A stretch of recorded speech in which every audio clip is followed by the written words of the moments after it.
Show की शुरुआत होती है हमारे मेन लीड लू चैन को दिखाए जाने से, जो कि एक माफिया है और वो कुयूनु ग्रुप का मेंबर है। लू चैन एक घर में घुस आता है जहाँ पर वो एक आदमी को मारने वाला होता है। यहाँ पर वो आदमी उसे कहता है तुम मेरे साथ ऐसा क्यों कर रहे हो। इस पर लू चैन कहता है तुम हमारे बारे में बहुत कुछ जान चुके हो जो कि हमारे लिए बहुत ही ज्यादा खतरनाक है, इसीलिए हमारी सुरक्षा के लिए तुम्हारा मर जाना ही बेहतर होगा। एंड वो उसको शूट कर देता है, जिसके बाद लू चैन उसकी वाइफ को भी शूट करके मार देता है। और ये सब कुछ छिपकर उनकी डॉटर देख रही होती है। उनकी डॉटर का नाम आन होता है, जो कि बहुत ही ज्यादा घबरा जाती है। अब हमको थोड़ी देर पहले का फ्लैशबैक दिखाया जाता है, जहाँ पर आन अपने घर पर आती है और उसका रिजल्ट बहुत ही ज्यादा अच्छा आया था, जिसके बाद उसकी फैमिली बहुत ही ज्यादा खुश होती है। वो बहुत ही अच्छे से बैठकर डिनर कर रही थी, लेकिन तभी लू चैन उनके घर में घुस आता है।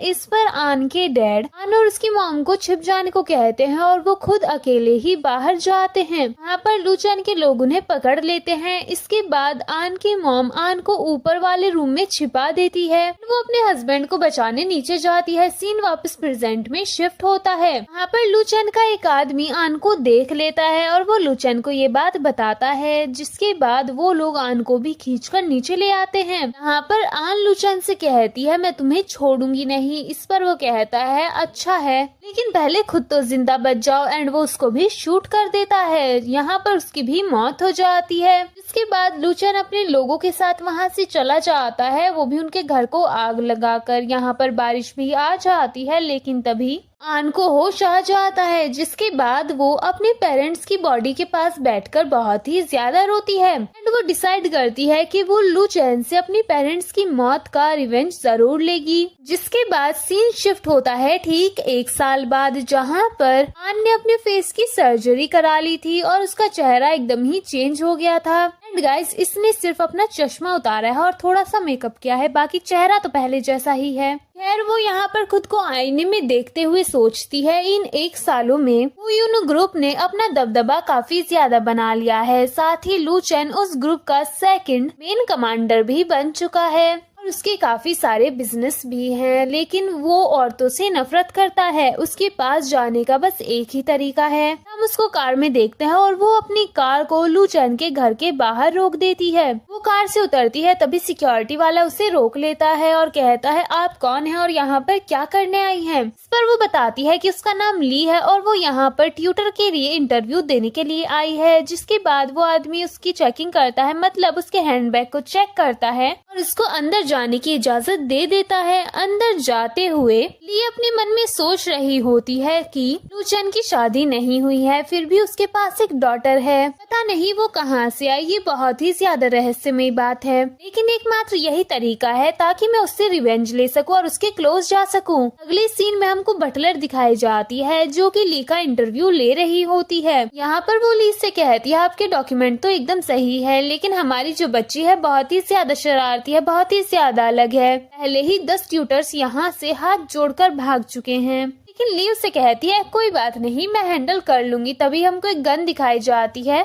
बटलर जोर से चिल्लाती है कि जल्दी से यहाँ से हटो। और तभी लू चैन आकर ली को अपने पास खींच लेता है, जिससे वो उसके एकदम ही क्लोज आ जाती है। और हम देखते हैं कि ये गन किसी और ने नहीं बल्कि लू चैन की डॉटर ने ही चलाई होती है। इस बच्ची का नाम जिंगयू होता है। इसके बाद बटलर जल्दी से लू चैन को बताती है कि इनका नाम ली है और ये यहाँ पर एज अ ट्यूटर आई हैं। पर तो लू चैन अपनी डॉटर जिंगयू को बाहर आने को कहता है। जैसे ही जिंगयू आती है तो वो जिंगयू से कहता है जल्दी से माफी मांगो, लेकिन जिंगयू तो माफी मांगने से साफ इनकार कर देती है। तभी यहाँ पर ली उससे कहती है अगर तुम अपनी रेड लाइट ऑन नहीं करती तो किसी को भी नहीं पता चलता कि तुम गन चलाने वाली थी। इस पर तो वो उसे हैरानी के साथ देखती है। यहाँ पर लू चैन ली से कहता है तुम मेरे साथ आओ। एंड वो उसको स्टडी रूम में लेकर आ जाता है, जहाँ पर वो उससे उसके बारे में पूछता है। साथ ही वो उसे कहता है तुम इस प्रोफेशन में क्यों आई। इस पर तो वो कहती है क्योंकि मुझे ये काम करना बहुत ही ज्यादा पसंद है। मैं चाहती हूँ कि जो नॉलेज मेरे पास है वो दूसरों के भी पास हो और लोग भी इसे सीख सके। पर वो उसे कहता है लेकिन मेरी डॉटर दूसरों से अलग है, जिंगयू बहुत ही ज्यादा शैतान है। ली कहती है आपको परेशान होने की जरूरत नहीं है, मैं पहली बार टीचिंग नहीं कर रही हूँ, मैं उसे संभाल लूंगी, बच्चे मुझे हैंडल करने बहुत आसानी से आते हैं। लेकिन तभी लूचैन उसके पास आता है और कहता है लगता है मैंने तुम्हें कहीं देखा है। इस पर तो वो एकदम ही हैरान हो जाती है। फिर वो कहता है नहीं नहीं, शायद मेरी गलतफहमी है, मैंने तुम्हें कोई और ही समझ लिया था। एंड वो उसे जॉब पर हायर कर लेता है। उसके बाद वो उसके साथ बाहर आता है, लेकिन जिंगयू कहती है मैं तुम्हें पसंद नहीं करती, तुम मेरी टीचर नहीं बन सकती। इस पर तो ली कहती है तुम्हारा निशाना बहुत ही ज्यादा अच्छा है, क्यों ना हम शर्त लगाए, अगर तुम जीत गई तो मैं चली जाऊंगी, लेकिन अगर मैं जीती तो तुम्हें मेरी सारी बातें माननी होगी। शर्त सिर्फ एक है, हमें निशाना लगाना होगा, वो भी एकदम सही जगह। इस पर तो जिंगयू जल्दी से निशाना लगाती है। तभी यहाँ पर ली भी अपना निशाना लगाती है, लेकिन वो भी बटलर के इयररिंग पर, जो कि एकदम सही जगह लगता है। ये देखकर तो जिंगयू हैरान हो जाती है। वो कहती है ये तो चीटिंग है, पर ली उसे कहती है शर्त तो एक ही थी, निशाना लगेगा वो भी एकदम सही, और मैं अपनी शर्त जीत चुकी हूँ और अब से मैं तुम्हारी टीचर हूँ। इस पर तो जिंगयू नाराज होकर वहाँ से चली जाती है। लूचैन भी किसी को कॉल करता है, साथ ही वो कहता है कि मुझे मिस ली की फुल इंफॉर्मेशन चाहिए। अगले सीन में हमें दिखाया जाता है कि ली अपने पेरेंट्स के सामने अगरबत्ती लगाकर पूजा पाठ कर रही होती है। साथ ही वो उनसे कह रही होती है कि मैं उनके घर में तो घुस गई हूँ और जल्द ही आपका रिवेंज भी उससे ले लूंगी।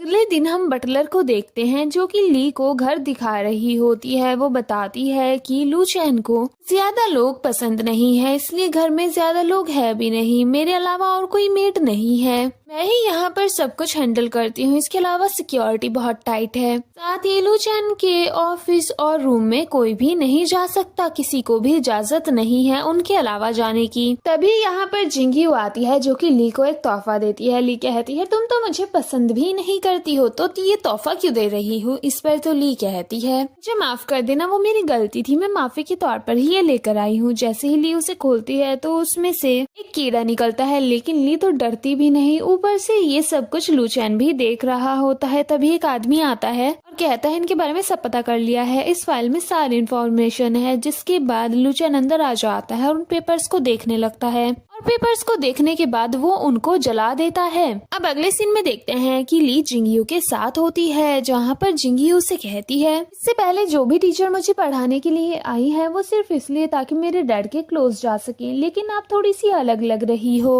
अगर आप मेरे डैड को पसंद करती हैं तो मैं इसमें आपकी मदद कर सकती हूँ। इस पर तो ली कहती है कैसे मदद कर सकती हो, और सीन यहीं कट हो जाता है। अगले सीन में हम लूचैन को पूल के पास देखते हैं। तभी यहाँ पर ली भी आ जाती है और वो उसके साथ फ्लर्ट करने लगती है। इस पर तो वो कहता है क्या तुम मरना चाहती हो, लेकिन तभी वो कहती है इसको जारी रखो क्योंकि जिंगयू ये देख रही है, उसने तुम्हारे फोन से मुझे मैसेज किया था। जिसके बाद तो वो उसको अपने क्लोज कर लेता है। पर तो तुरंत ही जिंगयू बाहर आ जाती है और कहने लगती है डैड आप ये क्या कर रहे हो। इस पर वो कहता है तुमने मेरे फोन से मैसेज किया है। इस पर ली भी कहती है तो तुम्हें क्या लगता है मैं इतनी ज्यादा बेवकूफ हूँ कि मुझे ये समझ नहीं आएगा, मुझे पहले ही समझ आ गया था। तुमने कहा था कि मैं औरों से अलग हूँ, तुम यहाँ पर अपने डैड के सामने मेरी रेपुटेशन की बैंड बजा के यहाँ से निकलवाना चाहती थी। चैन कहता है माफी मांगो, जिसके बाद वो सॉरी बोलती है और वहाँ से चली जाती है। लूचैन भी ली से माफी मांगता है, वो जाने लगती है, लेकिन तभी वो उसे रोक लेता है और उसके टैटू को देखते हुए कहता है कि ऐसा लग रहा है जैसे गोली का निशान हो। और वो कहती है गोली का निशान बिल्कुल नहीं, ये बस एक छोटी सी चोट है और जो टैटू आर्टिस्ट था उसने ये खराब कर दिया। एंड वो वहाँ से चली जाती है। अगले दिन फिर से ली जिंगयू को पढ़ा रही होती है, लेकिन तभी वो कहती है मैं बोर हो रही हूँ। जिस पर ली कहती है चलो हाइड एंड सीक खेलते हैं। पर वो लोग खेलना शुरू करती है और ली जिंगयू से कहती है मैं जाकर छिपूंगी, तुम मुझे ढूंढना। जिसके बाद तो वो जल्दी से जाकर लूचैन के रूम में चली जाती है, जहाँ पर वो हैरान हो जाती है अपने पेरेंट्स, अपने अंकल, अपनी मॉम की फोटोज को देखकर। सोच में पड़ जाती है आखिर लूचैन ने इन सबको यहाँ पर क्यों रखा है। तभी उसे लूचैन की आवाज आती है। हमको लूचैन दिखाया जाता है जो कि जिंगयू से पूछ रहा होता है यहाँ क्या कर रही हो। वो बताती है कि मैं टीचर को ढूंढ रही हूँ, हम खेल रहे हैं, काफी देर हो गई वो मुझे नहीं मिल रही है। सुनते ही तो वो अपने रूम की तरफ जाने लगता है, लेकिन तभी ली जिंगयू के पास आ जाती है और कहती है तुम हार गई, तुम मुझे ढूंढ नहीं पाई। लूचैन वापस आता है जहाँ पर जिंगयू ली से कहती है आप कहाँ पर छिपी थी। वो बताती है मैं तो झाड़ियों के बीच में छिपी हुई थी। अगले सीन में दिखाया जाता है कि लू चैन को घर पे लाया जाता है, जहां पर वो काफी ज्यादा घायल होता है। लू चैन के लोग जल्दी से डॉक्टर को बुला रहे होते हैं, लेकिन बटलर बताती है कि डॉक्टर तो ट्रैफिक में फंस गया है। ये सब कुछ देख रही थी, वो आगे आती है। लू चैन का आदमी उसे वहां से जाने को कहता है, पर वो कहती है जरा उनकी हालत देखो कितनी ज्यादा खराब है। फर्स्ट एड दे सकती हूँ, मैंने सीखा हुआ है, कम से कम इतना तो कर ही सकती हूँ कि डॉक्टर आए तो उनकी हालत ज्यादा खराब न हो, उनका खून बहने से मैं रोक दूं। इस पर तो लू चैन का आदमी उसे अंदर जाने देता है। के बाद सभी लोग वहाँ से चले जाते हैं और एक आदमी वहाँ रह जाता है। मौका मिलते ही ली उसको बेहोश कर देती है। इसके बाद वो एक सीजर उठाती है ताकि वो लू चैन को मार सके, लेकिन लू चैन उसका हाथ पकड़ लेता है और पीछे वाले आदमी को शूट कर देता है कि खुद ली पर ही हमला करने वाला होता है। यहाँ पर सभी लोग अंदर आ जाते हैं। लू चैन का आदमी कहता है फैंग का आदमी था जो कितने दिनों से आपको मारने के लिए यहाँ पर था। साथ ही ली पर भी बंदूक तान दी जाती है। यहाँ पर लू चैन कहता है तुम क्या कर रही थी? इस पर वो बताती है तो सिर्फ तुम्हारा इलाज करने की कोशिश कर रही थी। वो कहता है सीजर के साथ, जिस पर वो कहती है नहीं, घाव ज्यादा गहरा था, मुझे एक्स्ट्रा चर्बी को कट करना था। इसके बाद उसे वहाँ से जाने को कहा जाता है। वो तो वहाँ से चली जाती है। बटलर बाहर आती है और वो सोचती है जरूर इसकी पहचान में कोई तो गड़बड़ी है, मुझे मिस्टर फैंग को बताना होगा, जिससे एज अ ऑडियंस हमें समझ आता है कि वो तो मिस्टर फैंग के लिए ही काम करती है। ली को दिखाया जाता है जो कि फर्स्ट एड कर रही होती है और यहाँ पर उसकी नजर लू चैन के लॉकेट पर पड़ती है। इसको देखकर वो हैरान हो जाती है। वो उसको टच करने वाली थी, लेकिन लू चैन उसे रोक देता है। लू चैन से कहती है ये बहुत ही ज्यादा रेयर है, आपने ये कहाँ से लिया? इस पर वो बताता है मेरे दोस्त ने दिया। वो बाहर आ जाती है और अपने लॉकेट को देखती है जो कि सेम वैसा ही होता है और वो सोच में पड़ जाती है। वो अपने मन में सोचती है इसके पास ऐसा लॉकेट कहाँ से आया, ये क्या छिपा रहा है? अभी बेहतर होगा कि मैं अपनी पहचान को इसके सामने लेकर न आऊं, मुझे छिपकर ही काम करना होगा, सारे राज के बारे में पता करना होगा। अगले सीन में हमें दिखाया जाता है वो चुपके से स्टडी रूम में घुस जाती है, जहाँ पर उसको एक वॉच मिलती है। उसको देखकर वो हैरान हो जाती है बिकॉज वो तो उसके अंकल की थी। के बाद उसको एक पेन मिलता है, वो भी उसके अंकल का होता है।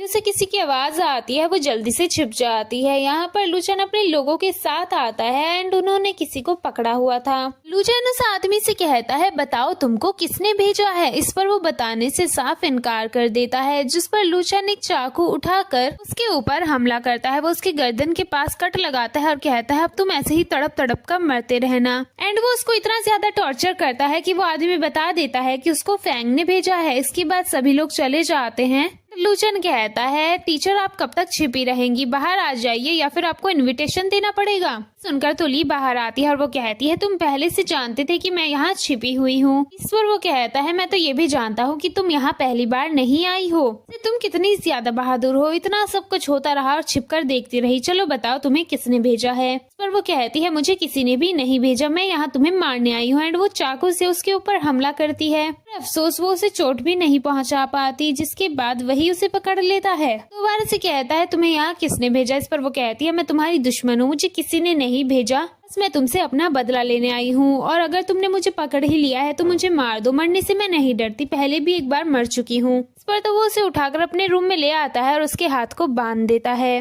वहाँ से चला जाता है। वो बाहर आता है और अपने आदमी से कहता है कोई भी रूम में नहीं जाएगा मेरे अलावा, और अगर किसी को जाना है मेरी इजाजत लेनी पड़ेगी। दूर से ये सब कुछ बटलर देख रही होती है। इसके बाद तुरंत ही वो फैंग को कॉल करके सारी बातों के बारे में बताती है। फैंग उधर से कहता है उस लड़की के साथ उसका क्या रिश्ता है, काम करो उस लड़की को मेरे पास लेकर आओ। जिसके बाद बटलर खाना लेकर जाती है, लेकिन लू चैन का आदमी उसे अंदर जाने नहीं देता। इस पर तो मौका मिलते ही उसे बेहोश कर देती है। वो अंदर पहुंच जाती है, जहाँ पर ली कहती है आप यहाँ क्या कर रही है? वो तुरंत ही कहती है तुम्हें बचाने के लिए आई हूँ। वो कहती है तुम ऐसा क्यों कर रही हो? जिस पर बटलर कहती है क्योंकि लू चैन बहुत ही ज्यादा खराब इंसान है। लेकिन ली को उस पर थोड़ा सा शक होता है, इसलिए वो उसके साथ जाने से मना करती है और कहती है आप बहुत अच्छी हैं पर मैं आपके साथ नहीं आ सकती, मुझे माफ करना। लेकिन वो तो उसे भी बेहोश कर देती है। जब उसकी आंखें खुलती हैं तो वो फैंग के सामने होती है। यहाँ पर फैंग उसे कहता है तो बताओ तुम्हारा क्या रिश्ता है लू चैन के साथ? जिस पर वो कहती है मैं तो उसकी दुश्मन हूँ। दूसरी तरफ हमको लू चैन दिखाया जाता है जो कि एक आदमी के साथ होता है। यहाँ पर उस आदमी की डॉटर ग्रे भी होती है। आदमी कहता है तुम घायल हो गए थे। ग्रे काफी ज्यादा परेशान हो गई थी और यहाँ पे हमें पता चलता है कि ग्रे लू चैन को पसंद करती है। लेकिन लू चैन को उसमें जरा भी इंटरेस्ट नहीं था। लू चैन के पास कॉल आती है और उसे पता चलता है कि ली गायब है, जिसके बाद वो जल्दी से वहाँ से निकल जाता है। अब हमको ली दिखाई जाती है जहाँ पर बार बार उससे एक ही सवाल किया जा रहा था, उसका लू चैन के साथ क्या रिश्ता है। दूसरी तरफ लू चैन फैंग के घर में घुस आता है, वो उसके लोगों की पिटाई करता है, लेकिन फैंग ली को लेकर निकल जाता है, जिसके बाद लू चैन उसका पीछा करता है। अब हम इनको कार में देखते हैं जहाँ पर ये बंदा ली के साथ फ्लर्ट कर रहा होता है। अब कार यहाँ पर रुक जाती है। लू चैन फैंग से कहता है उसे जाने दो, पर इसने तो ली के ऊपर गन तानी हुई थी और वो कहता है मैं जानना चाहता हूँ कि तुम लोगों का क्या रिश्ता है, जिस पर वो कहता है कुछ भी नहीं। फैंग कहता है तो इतने ज्यादा परेशान क्यों हो रहे हो, चलो ठीक है घुटनों पर बैठ जाओ तो मैं इसे जाने दूंगा। जिसके बाद वो घुटनों पर बैठने लगता है, लेकिन मौका मिलते ही फैंग के ऊपर ही गन तान देता है। वो उसे कहता है ऐसा लग रहा है कि आज मैं तुम्हें मार ही डालूंगा, लेकिन वो उसे मारता नहीं और ली को लेकर वहाँ से जाने लगता है। उसे रोकने की कोशिश की जाती है, उसे कहा जाता है कि मिस्टर लू का ऑर्डर है, वो तुमसे मिलना चाहते हैं, लेकिन वो साफ इनकार करके ली को लेकर वहाँ से निकल जाता है। अगले सीन में हम लू चैन और फैंग को उनके बॉस के सामने देखते हैं, जहां पर वो उन दोनों के ऊपर चिल्ला रहे होते हैं कि आखिर वो दोनों क्या कर रहे हैं, वो रोड पर इस तरीके से झगड़ा कैसे कर सकते हैं। ऐसे भी आजकल पुलिस उनके ऊपर ज्यादातर नजर रखे हुए है एंड वो लू चैन को थप्पड़ भी मारते हैं, लेकिन वो बताता है कि यहाँ पर सारी गलती फैंग की है, उसी ने उस लड़की का किडनैप किया। जिस पर वो उससे कहते हैं कि वो लड़की कौन है, वो बताता है कि वो टीचर है। इस पर तो उन्हें और गुस्सा आता है और वो कहते हैं क्या मैं तुमको बेवकूफ नजर आता हूँ, एक टीचर के लिए तुम ऐसा कैसे करोगे। एंड वो फैंग को वहाँ से जाने को कहते हैं। फैंग जो कि घुटनों पर बैठा था वो जल्दी से वहाँ से चला जाता है। इसके बाद लू चैन से उसका बॉस दोबारा पूछता है, इस पर वो बताता है कि वो वाकई में एक टीचर है। वो सामने से कहते हैं तुमको लगता है कि तुम बड़े हो गए हो, क्या तुम सबको खतरे में डालना चाहते हो। इस पर तो वो सामने से कहता है ऐसा कुछ भी नहीं है। जिसके बाद वो कहते हैं देखो तुम जानते हो कि ग्रे तुम्हें बहुत ही ज्यादा पसंद करती है और ग्रे की खुशी में ही मेरी खुशी है। मुझे बिल्कुल अच्छा नहीं लगेगा अगर ग्रे किसी बात से दुखी होगी, तो ऐसा कुछ भी मत करना जिससे ग्रे को हर्ट हो। इस पर तो लू चैन ओके कह देता है। यहाँ पर उसका बॉस ये भी कहता है मुझे पता चला है कि हमारी गैंग में कोई तो खबरी है जो कि पुलिस को हमारी सारी बातें बता रहा है। इस पर तो तुरंत ही लू चैन कहता है ली ऐसा नहीं कर सकती, वो कोई खबरी नहीं है। जिस पर उसका बॉस कहता है मैंने तो ली का नाम लिया ही नहीं, आखिर तुम इतने घबराए हुए क्यों हो, देखो बेहतर होगा कि हमारी वजह से गैंग को कोई भी खतरा न हो। जिसके बाद वो उसे वहाँ से जाने को कहते हैं। हमको फैंग दिखाया जाता है जो कि छिपकर उनकी सारी बातें सुन रहा था। अब हमको ली दिखाई जाती है जिसकी आंखें खुलती है तो उसके सामने लू चैन की डॉटर बैठी हुई थी। उसे देखकर तो तुरंत ही ली कहती है तुम यहाँ कैसे आए। जिस पर वो कहती है मैंने डैड से रिक्वेस्ट की, जिसके बाद उन्होंने मुझे अंदर आने दिया। एंड वो ली से पूछती है कि आपने डैड को नाराज किया है इसलिए तो उन्होंने आपको कैद किया और आपको चोट पहुंचाई। आप बहुत ही ज्यादा अच्छी हैं, पर आप ऐसा मत कीजिए क्योंकि मैं चाहती हूँ कि आप मेरी टीचर बनी रहें, आप मेरी मॉम नहीं बन सकती। पर तो ली उसकी मॉम के बारे में पूछती है, जिस पर वो बताती है कि उनकी मौत तभी हो गई थी जब वो मुझे जन्म दे रही थी, लेकिन मैं अभी भी डैड के साथ उनकी कब्र पर जाती हूँ। लेकिन वहाँ पर डैड किसी और की कब्र पर भी जाते हैं, जिस पर ये सोच में पड़ जाती है कि आखिर वो ऐसा कैसे कर सकता है, वो किसी की भी कब्र पे कैसे जा सकता है। वो कहती है उस पर क्या नाम लिखा है, पर वो बच्ची बताती है कि मुझे याद नहीं है। जिसके बाद ली जल्दी से वहाँ का एड्रेस पूछ लेती है। तभी यहाँ पर लू चैन आ जाता है और वो अपनी डॉटर को वहाँ से बाहर भेज देता है। लू चैन यहाँ बैठ जाता है। उसके बैठते ही तो ली कहना शुरू करती है कि तुमने मुझे क्यों बचाया है, आखिर तुम चाहते क्या हो, तुम्हारा मकसद क्या है। लेकिन वो तो कोई जवाब नहीं दे रहा था। जिसके बाद वो उसको एक एप्पल देता है और कहता है शांत हो जाओ। पर वो सामने से पूछ रही होती है आखिर तुम चाहते क्या हो, एंड वो उसे बहुत ही ज्यादा कोस रही होती है। जिसके बाद वो वहाँ से चला जाता है। ली भी वहाँ से जाना चाहती थी लेकिन गार्ड्स उसको जाने नहीं देते। तभी हमको ग्रेस दिखाई जाती है जो कि वहाँ पर आती है। उसे भी गार्ड्स रोक लेते हैं, लेकिन वो कहती है तुम्हारी इतनी हिम्मत कि तुमने मुझे रोका, जानते नहीं हो मैं कौन हूँ। एंड वो अंदर आ जाती है। ली को देखते ही कहती है तो तुम ही ली हो, तुम्हारी हिम्मत कैसे हुई लू चैन के क्लोज आने की, यहाँ से दफा हो जाओ, तुम पैसों के लिए ऐसा कर रही हो ना, चलो मैं तुम्हें पैसे देती हूँ।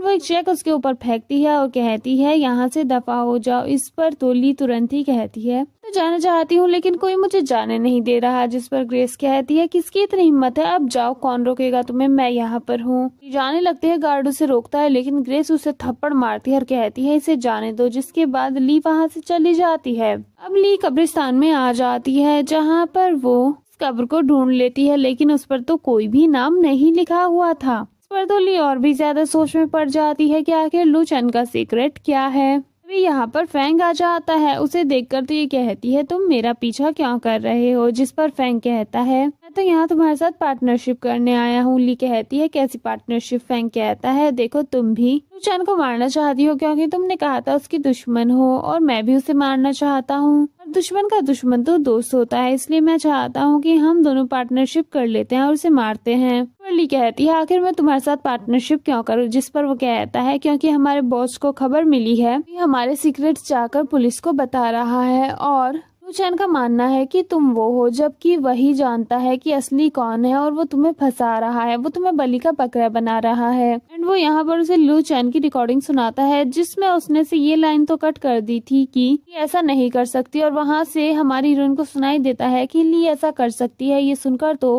अपने मन में सोचती है वो वाकई में मुझे फंसा रहा है। जिसके बाद वो फैंग के साथ पार्टनरशिप करने को राजी हो जाती है और दोनों ही हैंडशेक करते हैं। अगले सीन में हमको दिखाया जाता है कि लू चेन हॉस्पिटल में आता है जहाँ पर उसको ग्रेस मिलती है। वो कहता है कि ली कहाँ पर है। जिस पर वो बताती है कि वो तो चली गई। ये सुनकर वो कहता है ऐसा कैसे हो सकता है। जिस पर सामने से ग्रेस कहना शुरू करती है देखो वो लड़की पैसों के लिए तुम्हारे पीछे पागल थी, वो यहाँ से अब जा चुकी है, मैंने उसे जाने दिया। ये सुनकर तो वो कहता है तुम्हारी हिम्मत कैसे हुई मेरे मसलों में दखल देने की, तुमने ऐसा क्यों किया। जिस पर वो कहने लगती है देखो मैं तुम्हें पसंद करती हूँ। पर वो सामने से कहता है तुम जो भी करती हो तुम्हारी हिम्मत कैसे हुई ली को यहाँ से जाने देने की। जिस पर वो कहती है क्या तुम उसे पसंद करते हो। लेकिन वो बिना जवाब दिए वहाँ से जाने लगता है कि तभी ली सामने से आ जाती है। उसे देखकर तो ग्रेस कहती है तुम वापस क्यों आई। भी वो कहती है क्योंकि मुझे गर्मी लग रही थी, घुटन हो रही थी, इसलिए बाहर बस ठंडी हवा खाने गई थी।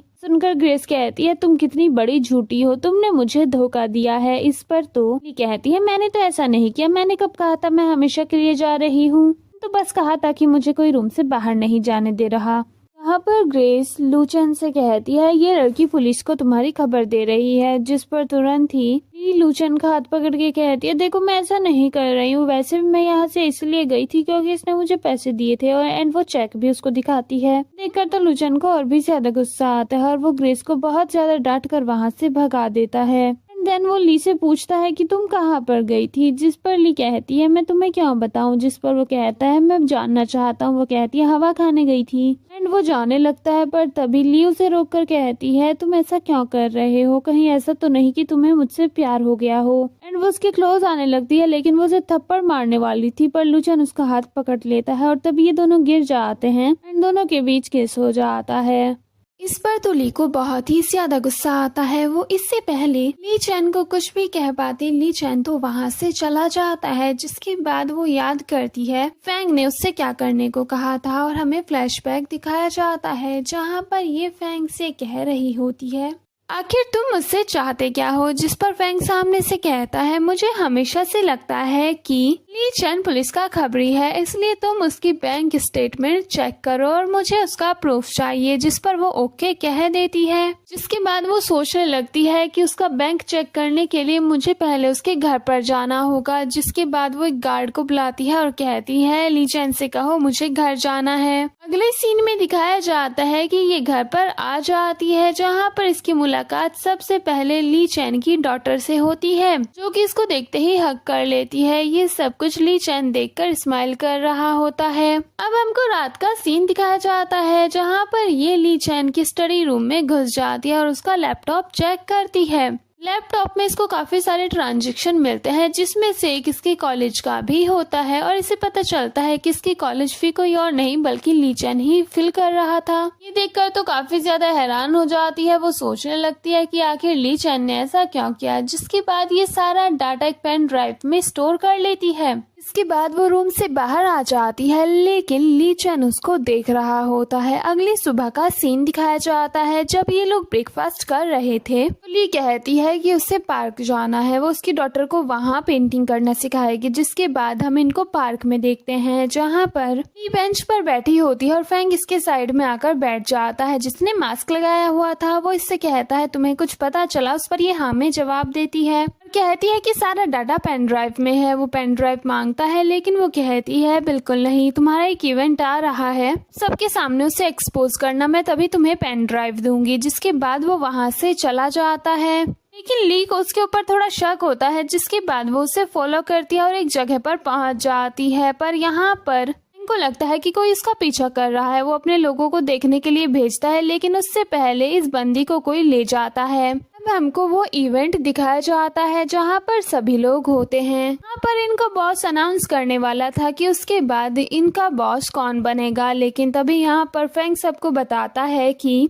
चैन ने उन्हें धोखा दिया है, वो तो पुलिस का खबरी है। जिसके बाद वो यहाँ पर ली को बुलाता है और वो सबके सामने बताती है कि फैंग जो कह रहा है वो सच है। ये सब देखकर तो फैंग ज्यादा खुश हो जाता है, लेकिन ली चैन ली से कहता है तुम इसीलिए मेरे क्लोज आई थी। जिस पर वो बिना कुछ कहे स्टेज पर चली जाती है और पेन ड्राइव की स्टेटमेंट सभी को दिखाती है, लेकिन उसमें ऐसा कुछ होता ही नहीं। उसमें तो वही सब होता है कि लू चैन ने कितने अनाथ आश्रमों में दान किया है, वो अपने लोगों के बच्चों की पढ़ाई का खर्चा भी उठा रहा है। ये देखकर तो उनका बॉस काफी ज्यादा खुश हो जाता है, लेकिन फैंग कहता है ये सब कुछ झूठ है, इसने सब चेंज कर दिया। इस पर तो बॉस कहता है जाओ जाकर ड्राइव की जांच करके लेकर आओ, और तुरंत ही एक आदमी यहाँ आ जाता है फाइल लेकर। बॉस उसको देखता है, फैंग खुश हो जाता है और कहता है आपने देख लिया ना, लेकिन बॉस तो उल्टा उसी के ऊपर भड़कना शुरू कर देता है और कहता है जरा तुम खुद ही देखो। फैंग उसको देखता है, उसमें तो लू चैन एकदम ही क्लियर होता है। ये देख कर तो उसे गुस्सा आता है। जिसके बाद वो इसे कहता है तुम एक नंबर की बिच हो, तुमने मुझे धोखा दिया है। इस पर वो कहती है मैं आप सभी को कुछ और भी दिखाना चाहती हूँ। जिसके बाद वो यहाँ पर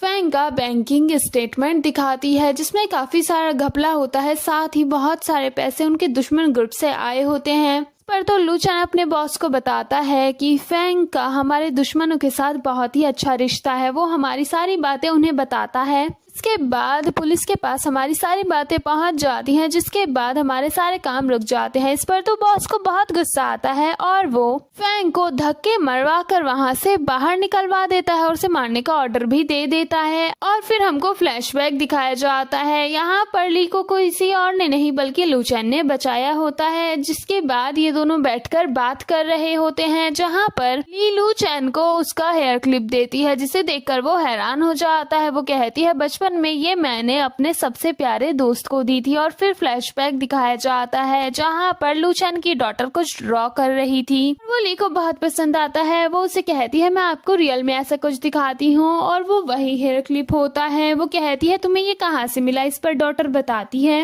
मुझे डैड ने दिया, उन्होंने कहा ये बचपन में उनकी सबसे प्यारी दोस्त ने उन्हें दिया था, बस फिर क्या था। हीरोइन को उसके बचपन के प्यार की याद आ जाती है और सीन वापस प्रेजेंट में शिफ्ट होता है। वहाँ पर ये दोनों बैठकर बात कर रहे होते हैं और उसे कहती है ये सब कुछ कैसे हुआ, तुम ऐसे कैसे बन गए। इस पर वो बताता है कि वो रियल में कोई गुंडा नहीं है, बल्कि वो तो एक पुलिस ऑफिसर है और वो एक सीक्रेट मिशन पर है। उसने उसके डैड को मारा, ये बात उसके डैड भी जानते थे, इसलिए उन्होंने उनका साथ दिया था ताकि वो अपने मिशन में सक्सेसफुल हो सके। फिर क्या था, हमारी हीरोइन उसे माफ कर देती है और ये दोनों हक कर लेते हैं। सीन में दिखाया जाता है कि लू चैन अपने बॉस के पास जाता है, जहाँ पर बॉस काफी ज्यादा दुखी होता है फैंग की हरकतों की वजह से। वो इस बंदे को अपनी एक सीक्रेट बुक देता है, साथ ही ग्रेस से शादी करने को भी कहता है। तभी इसके पास एक आदमी आता है और वो कहता है पुलिस ने घर को घेर लिया है, लेकिन बॉस ओवर कॉन्फिडेंट था और वो कहता है उनके पास कोई सबूत नहीं है। लेकिन तभी लू चैन सामने से कहता है सबूत तो मेरे हाथ में है। गन निकाल पाता उससे पहले ही लू चैन गन निकाल लेता है और अपनी सारी सच्चाई उगल देता है। लेकिन तभी यहाँ पर एक आदमी आ जाता है, वो भी इसकी डॉटर को लेकर, एंड उसने इसकी डॉटर के सर पर बंदूक रखी हुई थी। वो इसे गन नीचे करने को कहता है। लू चैन जैसे ही गन नीचे करता है वो इसको शूट कर देता है। तभी पुलिस इन्हें आके अरेस्ट कर लेती है। दूसरी तरफ हमको ली दिखाई जाती है जिसको गुंडों ने घेर लिया था, लेकिन वो तो अपनी फाइटिंग स्किल्स दिखाती है और एक एक मौके में सभी को ढेर कर देती है। अंदर आती है, वो भी इसकी हालत देखती है। इसके बाद अगले सीन में हम इसको हॉस्पिटल में देखते हैं जहाँ पर ये न्यूज देख रहे होते हैं और क्यूनियर ग्रुप के सारे बंदों को अरेस्ट कर लिया गया था। और यहाँ पर लू चैन ली से अपने लव का कन्फेशन भी कर देता है। वो भी इसको एक्सेप्ट करती है और दोनों हक करते हैं और लास्ट सीन में पहुंच जाते हैं दोनों के पेरेंट्स की ग्रेव पर, जहां पर वो अपने पेरेंट्स को उसके दामाद से मिलवाती है और इसी के साथ ड्रामा की एंडिंग हो जाती है। आपको ये ड्रामा कैसा लगा कमेंट करके जरूर बताना। वीडियो को लाइक करना, चैनल को सब्सक्राइब करना। Thank you so much for watching. Take care.